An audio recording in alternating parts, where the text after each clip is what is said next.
Pemirsa, peredaran beras plastik terus menuai dampaknya di masyarakat. Para penjual beras di Tangerang, Banten mengeluhkan kerugian yang mereka alami pasca merebaknya kabar beras palsu ini. Sementara di Cianjur, Jawa Barat, seorang pedagang bubur menemukan keanehan pada beras yang dibelinya di pasar. Siti Marsito adalah pedagang bubur ayam di Gang Cisarua 3, Kampung Cagenang, Kecamatan Cianjur Kota. Namun ia tak menyangka bahwa salah satu bahan utama bubur, yakni beras yang ia beli, terlihat mencurigakan. Ia bahkan harus menyaring beras beberapa kali setelah dimasak menjadi bubur. Pasalnya tekstur bubur terlihat kenyal dan mengeluarkan ampas. Sebelum disaring ini kan airnya ada sisa, itu dimasak panasin lagi, itu pakai air tuh jadi misa aja, jadi nggak nasi sama air tuh jadi misa, kan biasanya enggak. Menduga berasnya mengandung bahan plastik alias beras palsu, Siti Marsito memilih tak berjualan demi menyortir ulang bahan baku yang telah dibelinya.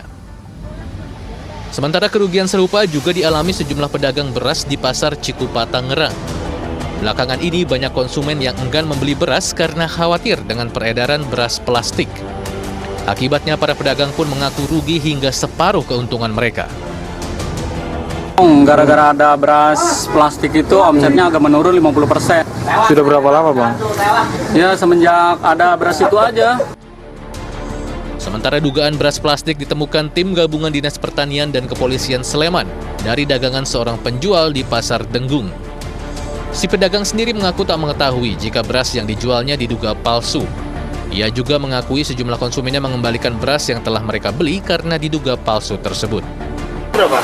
15 kilo. 15 kilo. Jadi ditukar dengan beras dari petani berapa?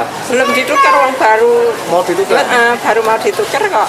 Mau dibeli, tapi berasnya ternyata diliwat nggak bisa empuk gitu toh, terus dikembalikan ke sini. 7.000 uang berasnya bagus. Oh, 7.000 per kilo nih. Iya. Terus dijual berapa kilo tang ini, Riko? Ya semuanya, tapi dikembalikan sini, uangnya tak kembalikan semua.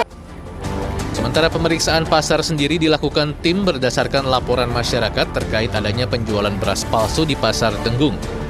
Sampel beras pun diambil untuk kemudian diteliti di laboratorium Dinas Pertanian. Menerima pengaduan dari masyarakat tentang adanya beras yang dimasak tidak masak. Nah, kita masih belum bisa menyimpulkan apakah beras itu mengandung plastik atau tidak. Karena saat ini barang bukti yang sedang kita amankan hari ini akan kita uji lab di BPTP, di Balai Pengkajian Teknologi Pertanian. Kita pengen cek di lapangan, benar nggak ada beras plastik di Sleman ini.